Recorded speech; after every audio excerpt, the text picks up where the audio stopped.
All right, everybody, welcome to episode 33 of the West Coast Sports Junkies. We have another great show tonight for you. Lots to get into as usual. Our home teams have been struggling, and we have a lot of stuff to get off our chest, which we will get into. We are short another member tonight. Chris is away for work, cannot join us, but we do have Dan back. Some would say that's a good trade, others may not. We might get the return of the actual dirty talk this week. But before we get to the dirty talk, obviously, let's get to our topics for the week. So our Seahawks, unfortunately, are on some tough times right now. They're really struggling. We miss Russ, and there's a lot to get into there. I think it's time for a change in Seattle. Pete, it might be time to retire, go read some books or whatever you want to do. But I think it might be time for him to leave. And the Canucks finally returned to Rogers Arena after 595 days away from the fans. And unfortunately, that was another disappointing result last night. We'll get into that. The World Series is happening. The Atlanta Braves have a 1-0 series lead over the Houston Astros. Good pick, Govic. And finally, we have a pay-per-view in the UFC to talk about. It's been a while, or it feels like it's been a while. UFC 267 in Dubai on Yas Fight Island there. Pretty good card. One title fight, one interim title fight. Mike will get into that and break it down. We'll give you some of our best bets. But before we get into all that, Dan, why don't you tell them what we're sipping on this evening? Oh, don't mind if I do, gentlemen. I've missed you guys. I've been out of town for a trip to Toronto, came back, worked a little bit, then went to Calgary. Now I'm back. So tonight we are drinking. It's brewed all over Canada, not just locally. In Chilliwack, Toronto, Montreal, Moncton, St. John's. It has what percentage here? 5%. And you know what? It's a good old-fashioned Molson Canadian. A good year. It's definitely a good year. Let's crack this bad boy open. And cheers.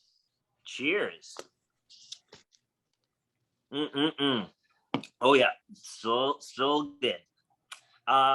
So again, I know I've been away from you guys, away from the show.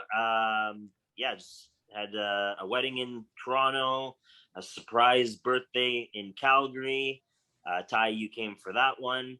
But now I'm back. How has your guys' week been? Mike, what have you been up to?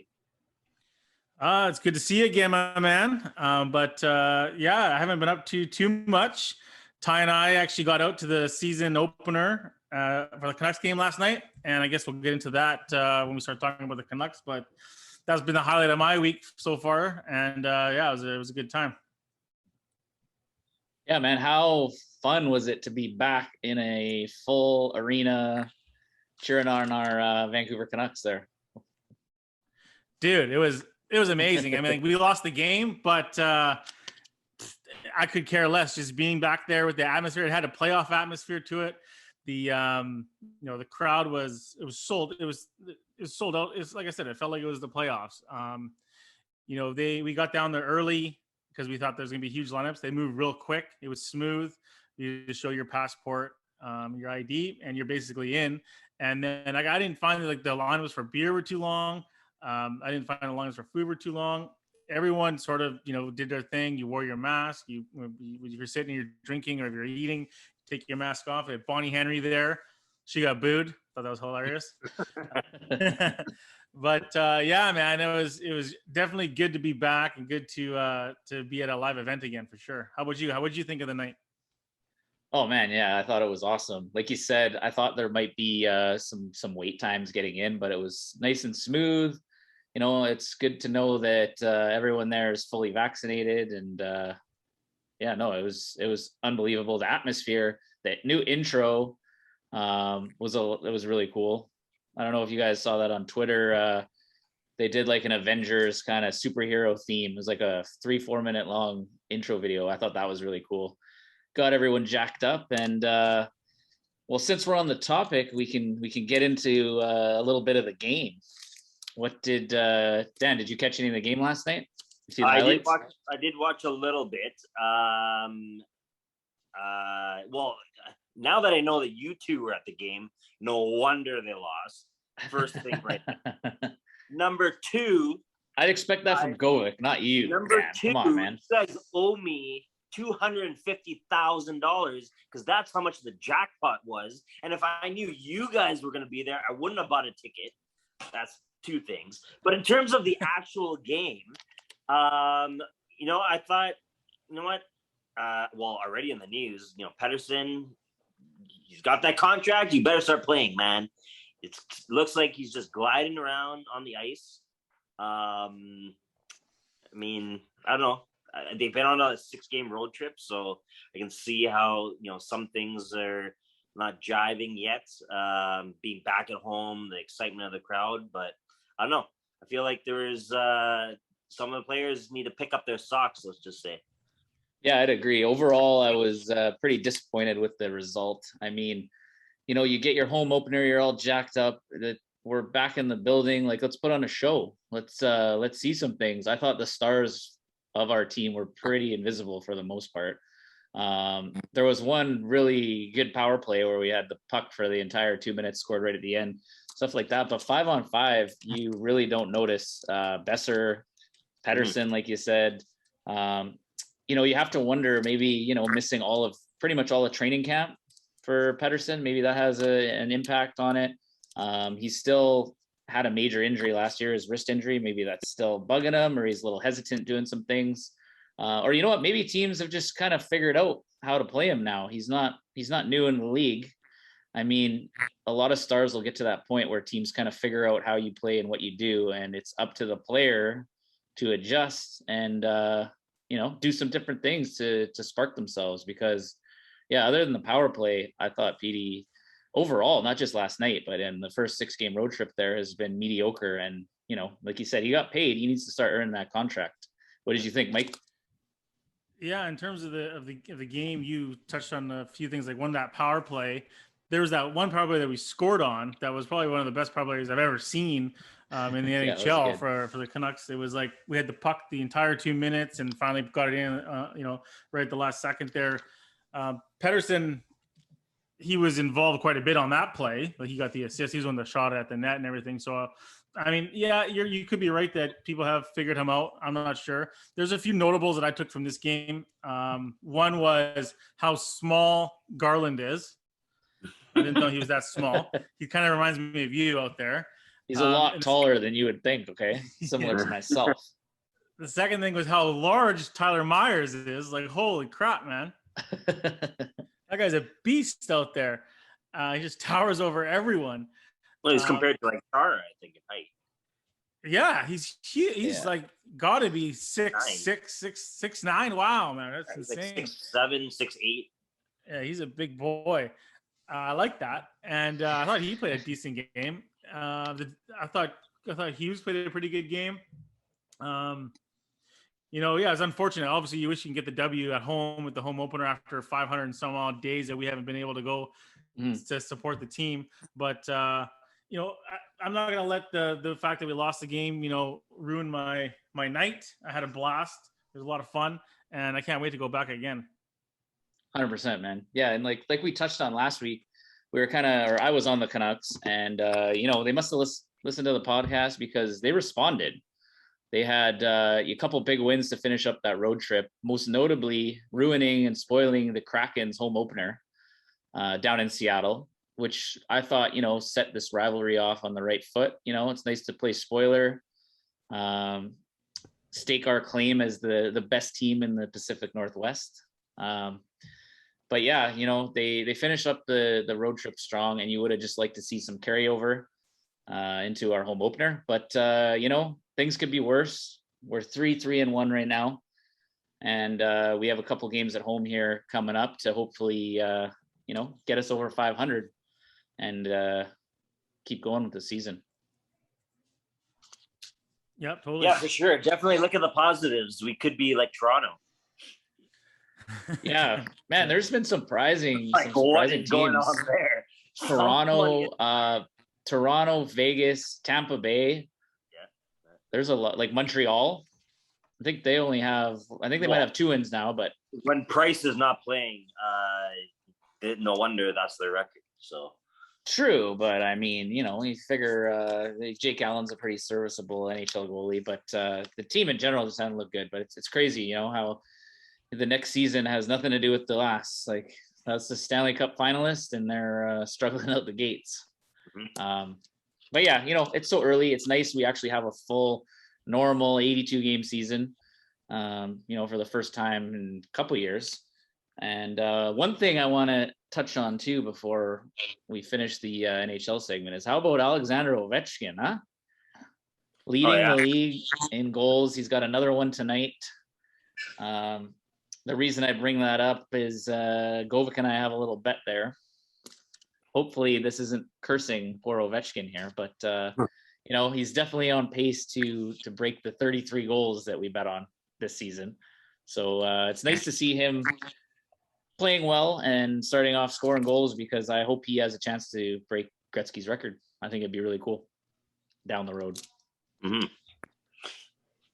So one last thing before you end this hockey segment, I just wanted to say real quick that, me and Ty, we bought our tickets online the day of, and I thought that it was actually a pretty good deal. We got lower bowl seats for about $100, which you don't typically get in Vancouver. So ticket prices aren't too bad, I would say right now. But one negative I would have to say is we got beers. We got those large beers at the game. They were over $20 a beer. What the hell is that, man? That's insane. I don't think that's like we went to the Super Bowl, and I remember they were almost $20. These were over $20 a beer. Like, when you count the tip included, like, wow, I couldn't believe it. What did you think when you got the first round's bill there? Yeah, I thought we had 2 more beers each coming for that price, right? Yeah, 2 beers, $40-something. Wow, man, that's insane. Hey, but the one positive, we did get them, Mike, the extra grilled cheese that she gave us. That's true. Yeah, so we go, and everyone's got their masks on, right? So you can't really hear people. That's why I think the miscommunication is we have our masks on. So we go get these grilled cheese sandwiches with bacon in them and a couple beers. And so she comes out to me. She gives me 1 grilled cheese sandwich with bacon and 1 grilled cheese sandwich, just regular. And I'm like, I just ordered 1 grilled cheese sandwich. She's like, no, you didn't. You ordered, with the 2. I'm like, oh, okay. And I paid something like way less than I had paid for 2 beers for the beers and these sandwiches. So he obviously made a mistake, but we enjoyed the extra sandwich. Yeah, we definitely needed that. Well, they've been, Aquilini's, 500 days, they got to start making up revenue, Mike. They got to keep the lights on. They got to keep the ice cold. So now they got full capacity of fans. Good luck you getting that $100 ticket again. Yeah, that could be true. But for that game, the season opener, I thought that the tickets prices would be ridiculous. So when Ty told me how much they were, I'm like, we're going, bro. Was it at full capacity? Was it full stadium, or? It sure felt like it. Yeah, they didn't announce it was a sellout, but it looked like a sellout. I didn't see any empty seats. And in the concourse area getting beers and stuff, like Mike said, it looked like a playoff game. It was packed.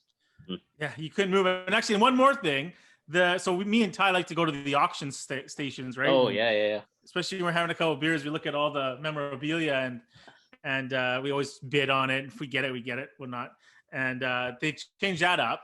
It's all done online now, so you can't really go there and write down your name with the pencils and whatnot because of COVID. It's all done online, so you have to Ty, you bid. I don't know how it even worked. Well, no, I didn't. Work? Yeah, so there's QR codes now, and it's not even an auction though. It's not fun. The whole point before, some of that stuff was actually a decent buy, when you won it, right? Well, now when you go to the QR code, it'll bring you to the website, which they've always had, but there's no bids. It's just buy it now, and it's full price, usually an inflated price for what they want to sell it for, right? I'm sure there still might be some deals. Name down on the paper anymore. No, man, COVID ruined that too. They don't want everyone touching the pens. Yeah. And there's no cash there anymore. Not that I usually paid debit or Visa before anyways, but yeah, it's totally paperless. It's all electronic now for payments. Actually, that's good because I've ended up with some personal training things. You guys putting my names down on these damn bids. Yeah, man. But that was definitely disappointed about that. But you know what's going to save us some money, Mike? And I won't be carrying hockey sticks home on the SkyTrain. We got to save up now for the beers at these events. Jesus. Yeah, good point. All right, well, next year we're going to get into our Seattle Seahawks, man. That had to be one of the most frustrating games that I have watched in a long time. It was tough, man. It just has shown how much Russell means to this team. Obviously, we fell 13-10 at home on Monday night in primetime to the Saints. So everyone in the world had to see that pitiful performance from our offense, and Pete Carroll and Shane Waldron's play calling and decision making just drove me crazy. But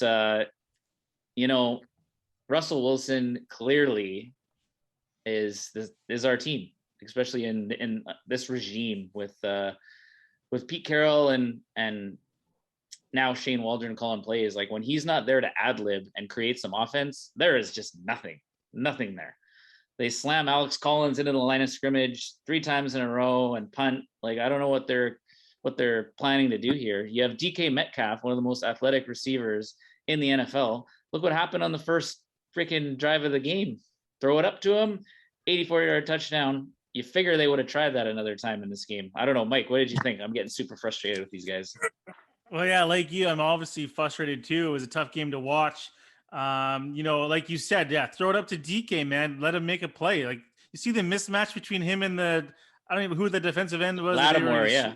They're scrapping all game. And he was already in his head, Yeah, exactly. Like, I don't know if you guys watched the Sunday Nighter, it was a similar sloppy game, right? Lots of rain and wind. The Colts won that game. They beat the 49ers. Their big plays were all generated from pass interference. Carson Wentz threw it deep. The DBs couldn't adjust, and they weren't even targeting guys like DK, right? I mean, we could have got a couple PI calls. Like, just give it a shot, throw it up. Like, I'd rather that than, like I said, slamming the ball into for 1-2 yards a carry with Alex Collins or Penny. I mean, just get creative, do something different. Yeah, I don't know why he's not. I mean, he's not targeting DK. He's not targeting Lockett, who's obviously another star out there who could be, arguably one of the best receivers in the league. Like, 2 targets for 12 yards. Like, come on, man. He's got to get at least 8-9 targets in a game. Like, doesn't matter if he's covered. Put it up there. Throw the long bomb. These guys, they're used to this stuff, right? So switch it up, man. Like you said, the play calling too, with the running the ball, all three times when you're down. Like what are you doing? Thinking you have the lead here. Our kicker missing 2 field goals that I thought should have been makeable. At least one of them for sure. The 44-yarder was makeable. Like, he's struggling. The game before, he missed one as well. Yeah. We should have technically won that game if you just look at those. One positive was our defense actually looked good. They made some stops. Playing against Kamara, who's arguably the best player in the league. When he scored, though, he kind of just like walked in, like no one really on him. They forgot about the best player on the team. That's the one guy you should be blanketing. But exactly. But I would agree the defense did step up and looked a lot better. I mean, it was at home. They had the crowd, and you have to wonder if that's a little of the Jameis Winston effect, because he looked terrible. He looked like the bad Jameis. But that being said, we have had a chance in the last 3 games to win the game or tie the game, right? To extend the game. It's very evident that you don't want the ball in Geno Smith's hands. Like, he's actually been okay. I think he's been okay. For the last 3 games, he's given us a chance to win the last minute drives, but he had the chance in every single drive, and he's obviously Pete Carroll is scared to death to give him any control of the offense. That's why they're running the ball. They want to keep it, do the safe thing and all that. But I mean, the season, that's a must-win game. Season's on the line, in my opinion. We're now 2-5. Sure, there's an extra playoff spot added this year, but we're done in the division now. And, if we could have won that game and then we have Jacksonville at home this week, you get to 4-5, and then maybe Russ comes back. Who knows, right? You go on a run. That was just horrible. That was one of the worst Seahawks games I've ever seen. And one thing I wanted to point out, which is nuts, because of COVID and the border rules and us not being able to go to games, the Seahawks fell to 0-3 at home for the first time since '93. Isn't that unbelievable? That is unbelievable. I think I was in grade 1 in '93. Like, it is unheard of, man. And I've been talking about it for a few weeks now, and there is some chatter building, obviously not within the organization or anything, but with Seattle writers and broadcasters that, it might be time for Pete Carroll to hit the road, man. And, go enjoy the rest of his life, retire. I love the guy. I appreciate everything he's done for us and all that, but enough is enough. I've seen enough. I want a new football mind in there, someone a little more innovative and flashy, like someone who's not going to just lose the game by running Alex Collins into the back of his own offensive linemen. Well, I mean, I see where you're coming from. I know a lot of people online have been calling they want Pete gone, blah, blah, blah, but I don't see it. I don't think he's going to go. I think he's going to leave on his own terms, like I've said before. Basically the story for this year is clearly, injuries for Seattle, not to make excuses, but our key players have been injured, not on defense, just on our offense. And really that's where our problem is right now. It has been both. I mean, it has been in the first couple of weeks, it was both sides of the ball, right? Yeah. Now it's just the offense, but let's see what happens when Russell Wilson gets back. I mean, if there's any change there or if it's still the same old story. But Mike, let me ask you this, based on your comment right there, on offense, where is all your injuries? Well, Russell Wilson is injured for one, our quarterback, and then our starting running back is injured and he's out. Okay. So just saying that, why haven't seen Eskridge play yet because he's injured? Why would there's a lot of injuries be geared to your injured players, as in running the ball? There's nothing wrong with your receivers. You probably have probably one of the top receiving cores. Yeah, you don't have your star quarterback. You got, Geno Smith, who last played. That's why that's like Pete is scared. It's just Pete Carroll's to run the ball when Pete Carroll's your handcuff right now. And that's what he has. That's Pete Carroll football. He runs the ball. It comes down to the coach. He's not willing to adapt. He's not willing to change. And you've seen all the analysts and all the sports broadcasters, whatever, say. Like, he's literally pissing away the prime time of at least Russell Wilson and, Lockett and a lot of some of those key players where they're going to have one option, either blow up the team and completely rebuild, or, hopefully he walks away and they get a coach that's going to be able to turn it around real quick.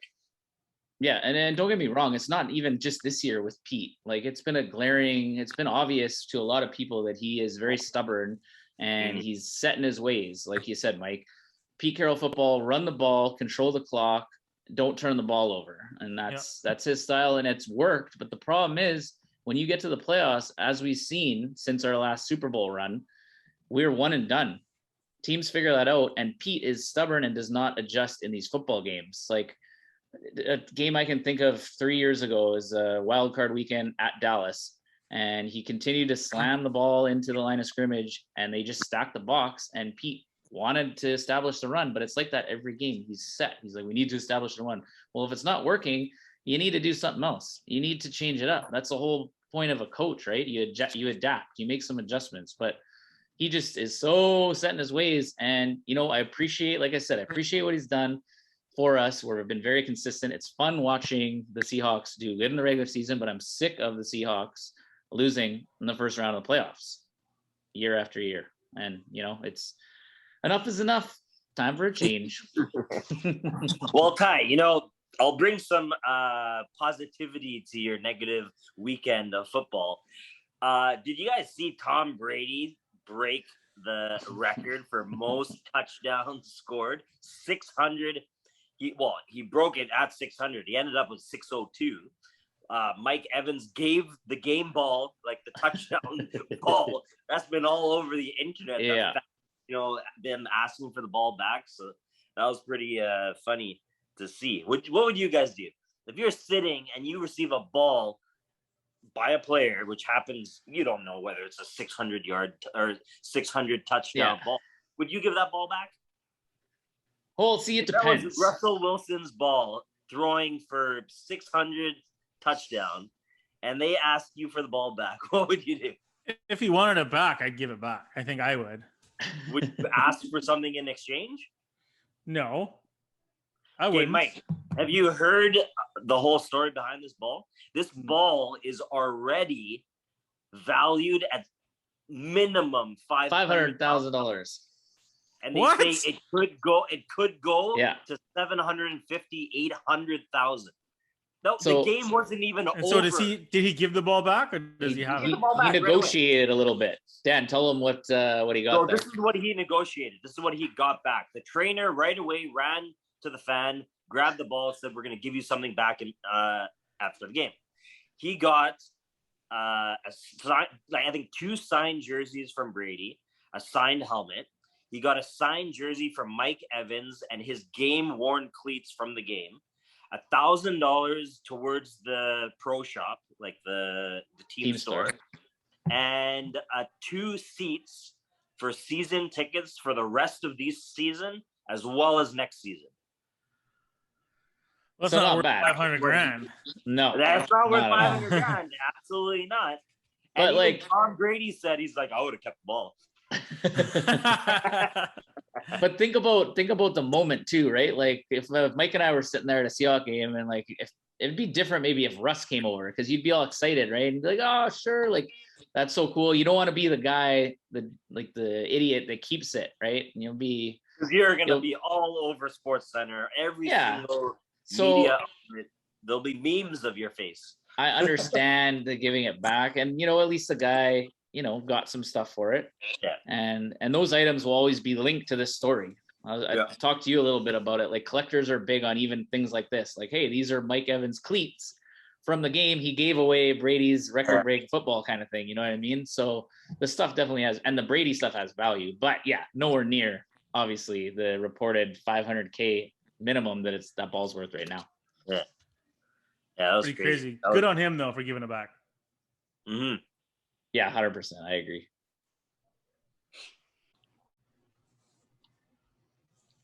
Well, it's getting to that point of the year where baseball is finally wrapping up or almost over.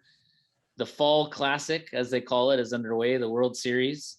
And, Mike, our 2 picks that we made unfortunately got eliminated. And I'm really happy Govic's not here tonight because we don't have to have shots for that. So I'm sure he'll be bugging us about that when he returns. So we'll deal with that then. But the Houston Astros and Atlanta Braves are in the World Series. The Braves currently have a 1-0 series lead. They're playing tonight, actually, and Houston has a big lead. Looks like they may tie it up. But, for this series, I am cheering for the Atlanta Braves. As I've said before, I don't want the Houston Cheaters to win a World Series. Definitely cheering against them. And, they do have a lot of talent. You can't deny that. But they cheated to win one. Who knows? They could be cheating again, right? I don't know. Who are you pulling for in that series, Mike? Yeah, I'm going with the Braves as well, man. That's who I want to see win. I know Govic's got Houston, right? He does, yeah. So we got to gang up against them. Maybe we can get another double or nothing in there or something like that for this bet that we lost. But I'm going with the Braves all the way. I like that. And it's a good time of year for sports. I do like the World Series. I haven't actually been into it as much this year overall, but definitely going to tune in for these last few games of the series. It's time for the UFC update of the week. It is UFC 267 this Saturday, live from Yas Island, Dubai. Fight Island, as they call it. Just to let our listeners know, it's an 11 a.m. start. not the standard 7 p.m. So, we don't want people tuning in ready to order the pay-per-view and they've already missed it. So I can see Michael doing that. So that was more of an update for him. There's one thing about this tie. I don't think it's a pay-per-view. What? Yeah, it says it's pay-per-view on the UFC website, but if you go in other areas, it say it's not a pay-per-view, and it's saying it's the second UFC event that's a numbered event, like UFC 267. That's not a pay-per-view event. It's going to be on ESPN, and the last time this happened was in 2011, and it was UFC 138. So, wow. I think that it was supposed to be a pay-per-view, but it maybe, I don't know, maybe the numbers weren't there or whatever. Apparently it's not a pay-per-view. That's crazy. That does not sound like Dana White missing out on some revenue there. No, totally. Especially from Abu Dhabi and Fight Island there. And it's maybe it's the time, right? Maybe it's the time change thing. 11 a.m. start. I mean, that's the perfect time to start drinking beer for me. So yeah, get your Saturday started off right? Mm-hmm. But yeah, why don't you give us a little breakdown of the card? Sure, yeah. Like you said, this is Jan Blachowicz versus Glover Teixeira. It's his second light heavyweight title defense, and that's the main event there of the evening. There's six fights on the main card, which is usually 5. So we got 6 fights on the main card again, starting at 11 a.m. It starts off with Anklev versus Volkan Oezdemir. It's a light heavyweight bout. We have Anklev coming in at these odds might have changed. This was yesterday that I typed this out, but he comes in at a minus 310 favorite, and Oezdemir is a plus 250. We have Anklev, who's been basically terrorizing the UFC. He's gone 15-1. His only loss was he got caught in a triangle choke to Paul Craig. He's good grappling, standing. He's up against this Oezdemir, who's a former world title challenger, but has sort of been on the downswing. I really don't see how Oezdemir is going to win this fight. I think the 3-1 favorite is a good call there. I'm going with Anklev in this fight to take it. I think he's going to win it within the distance, probably within the first or second round. I see it going down as a ground and pound victory. What do you think about that? Yeah, to be honest, man, this card, I don't know a lot of these names. I don't know how to pronounce a lot of these names, so just bear with me, boys. Okay.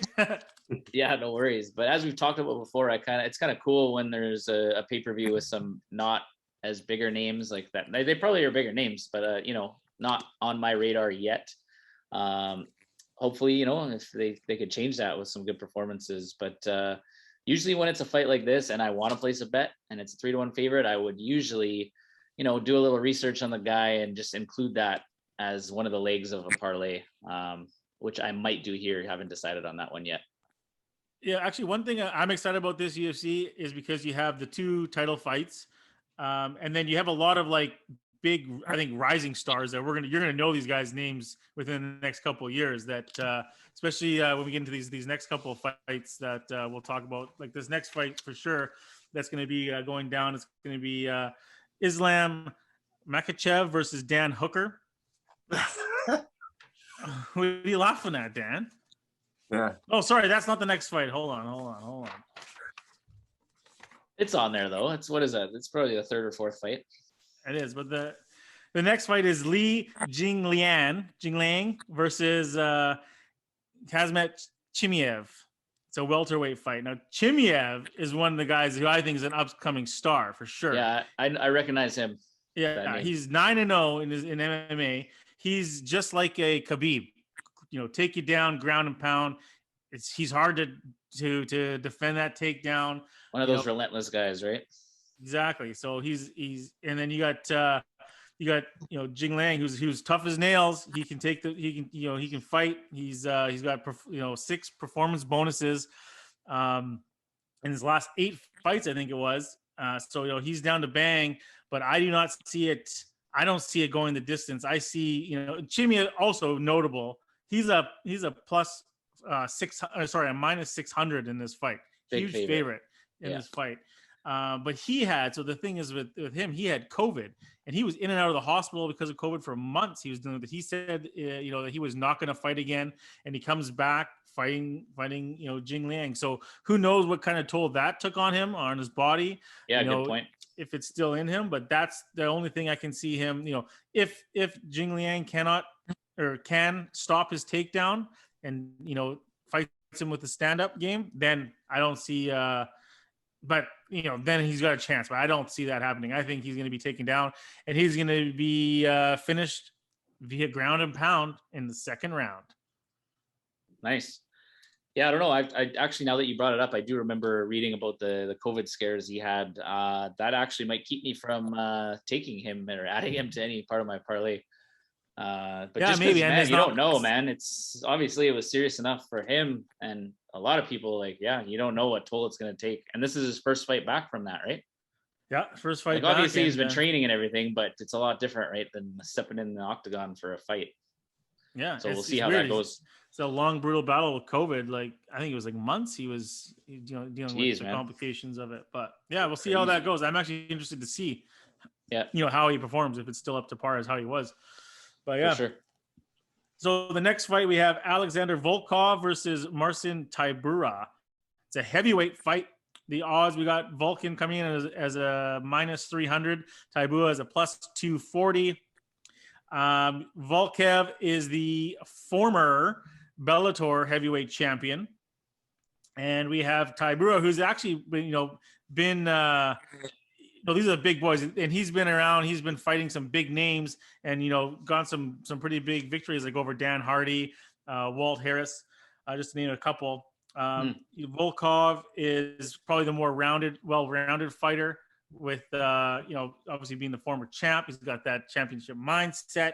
I think that the odds are actually, I think that Volkov will win this fight, but I don't think that he should be a 3-1 favorite in this fight. So I think the smart bet would be on Tybura, because he has the ability to win this fight, I think, at any time. I wouldn't be surprised if he were to take that fight for sure. But I know it's a close one. I think it's actually a coin flip, this fight. So that's why I think the odds being the way they are, I would probably put my money on Tybura. But if you were to ask me to pick who I think is going to win, it's probably going to be Volkov. You know what I mean? Or Volkov. Yeah, I don't know a lot about Tybura, but I see what you're saying. If you think the odds are close, should be closer than they are, then that would be some good value on Tybura there. Yeah, for sure. Okay, so the next fight we have is Islam Makhachev versus Dan Hooker. This is the one that Dan Fernandez wanted to get into, hey? Dan, what was it? The Hooker part? Yeah. Well, I don't know if it was the Hooker part or just Mike trying to pronounce these names. Okay. Oh yeah, I know. A little bit of both. Gotcha. So this fight, and again, we're talking about the rising stars. This Makhachev or Mukachev, whatever you want to say it, he is definitely an upcoming star. I think he could be champion in the lightweight division, or be challenging for that belt real soon. He comes in at a -700 favorite, 7-1 favorite in this fight. Dan Hooker, you got to give him props for taking this fight. Hooker is a really, really tough guy. He likes to brawl. He likes to get down and dirty with the best of them in the world. And he's been around for a while. Hey, he has been around for a while. I mean, you got Mukachev, who comes in he's 20-1. Again, he's just like a Khabib. Probably trains with Khabib. I don't know. I mean, yeah. They're all sort of. I think they all do train together. I'm sure Khabib has something to do with these fighters. But that take you down, ground and pound. They wrestle bears for training. I don't. I would be shocked if Hooker gets out of this fight. I don't see it going the distance. I see it being taken down and him losing with ground and pound, same way as the. I agree completely with that one. I think he'll finish it within the 3 rounds. Definitely, that would be my bet. Yeah, for sure. So then we have a co-main event: Peter Yan versus Corey Sandhagen, the interim bantamweight title fight. And so we got Yan coming in at a -240, Sandhagen's +200. Yan, as we know, was the former champion. He lost his title via disqualification to Sterling a few months back, maybe 6 months, 8 months ago. And that's the first time a championship's ever been won or belt's ever been won due to a disqualification because of the illegal knee. Jan was absolutely dominating that fight. I think that happened like the 4th round or something like that. He would have won that fight. Sandhagen, tough dude.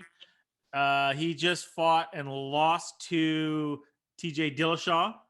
Really close fight. It was a split decision fight. And I think the difference in that fight was Dillashaw's ability to kick his legs, right? He kept on kick. You know, he was kicking Sandhagen's legs. Sandhagen's like 6 feet tall, and he weighs like 110 pounds. Or I don't know. I don't know what they are, but they were just kicking his legs, right? So Jan comes in at 15-2. Sandhagen, he's 14-3. I think that Peter Yan, to me, he's one of those guys that I don't think he's gonna, he's got that championship mindset. I think he's willing to die in that octagon to be defeated. Like, he's put on some pretty big brawls, always comes through, always moving forward. I do not see him losing this fight. I'm going with Peter Yan in this fight. What do you guys think? Yeah, I totally agree. And I think he's pissed off after that title loss, which he's, like you said, he was dominating. We watched that fight. He was definitely going to win it without that illegal blow that, disqualified him. I'm actually kind of surprised the odds are as close as they are. I think, Peter Yan should be a little bigger favorite, in my opinion. And I'm definitely liking those odds for a, former champion who still could be champion without that illegal blow. So I'm definitely going with Peter Yan as well to get the interim title. Big names. No, they have, but yeah, that'll this is a huge win for him. Like you said, he's got that champion mindset. He wins this, it sets up the rematch, and can go from there. He can try to get his title back. Yeah, absolutely. The main event of the evening: Jan Blachowicz versus Glover Teixeira, and it's a light heavyweight bout. Blachowicz comes in at a -280 favorite. Teixeira is a +230. Blachowicz is his second title defense. His last title defense was against Izzy Adesanya, who moved up in weight, and everyone was I think everyone in the world was rooting for Izzy to win that fight to be the two division champion, but he ruined everyone's plans and showed that he wants to be champ and that he is the champ and he's going to be sticking around. We have Teixeira coming in at 42 years old. I can't believe this guy's still getting title fights. I know, his second time fighting. I think his last time was in 2016, I think it was. He fought John Jones, obviously, but lost that fight. He's had some big wins. I don't see him winning this fight. Obviously, I think that Blachowicz is gonna take it. I think that I think that he's gonna finish the fight as well. I don't see it going the distance. Just Blachowicz is experience now, and the experience actually would go to Teixeira, but experience as a champion, and fighting and beating, Izzy, who's been a champion, probably one of the best in the middleweight division that I could even remember, even when you're talking Anderson Silva status, right? So for sure, it's tough to say that this guy is going to get rolled over by Teixeira, who's obviously, he's 42 years old. Yeah, I'd be surprised if he. I totally agree. I guess you give him like the puncher's chance, right?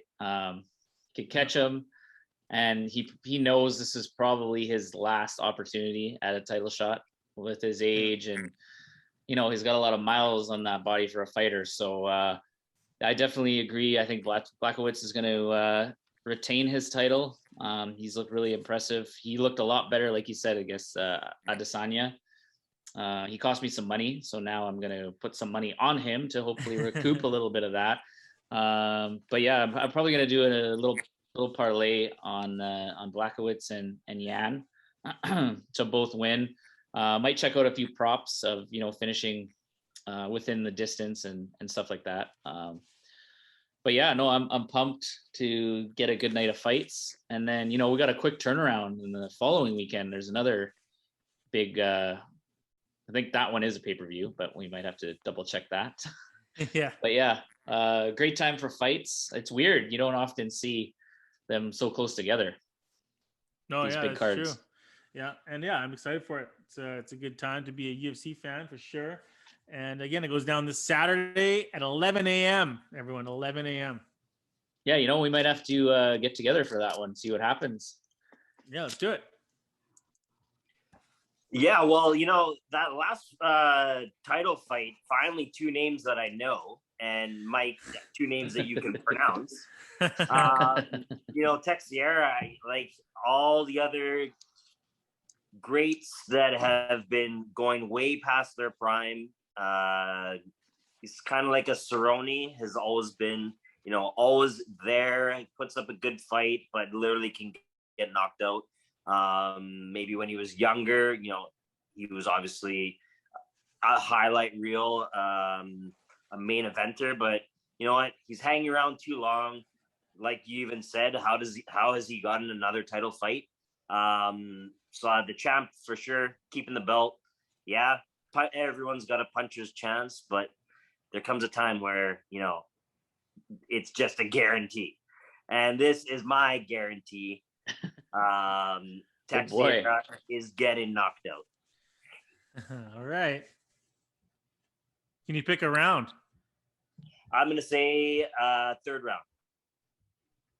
All right. There'll be some good props on that. If you guys feel comfortable, feel free to place a little prop bet on that, and be sure to get in Dan's DMs if you're unsuccessful with that one. All right, everybody. You know what? It was great to be back. That ends this week's episode. We jam-packed a lot in. Like Ty said, like Mike said, it is that best time of the year, playoffs in most sports. We'll be back next week. Govik hopefully will be back next week. I know he's traveling, busy with work. And most importantly, the Dirty Talk will be back next week. That's it, ladies and gentlemen. You can find us on all our social media platforms. Go to www.westcoastsportsjunkies.ca. Have a great night, and see you guys next week.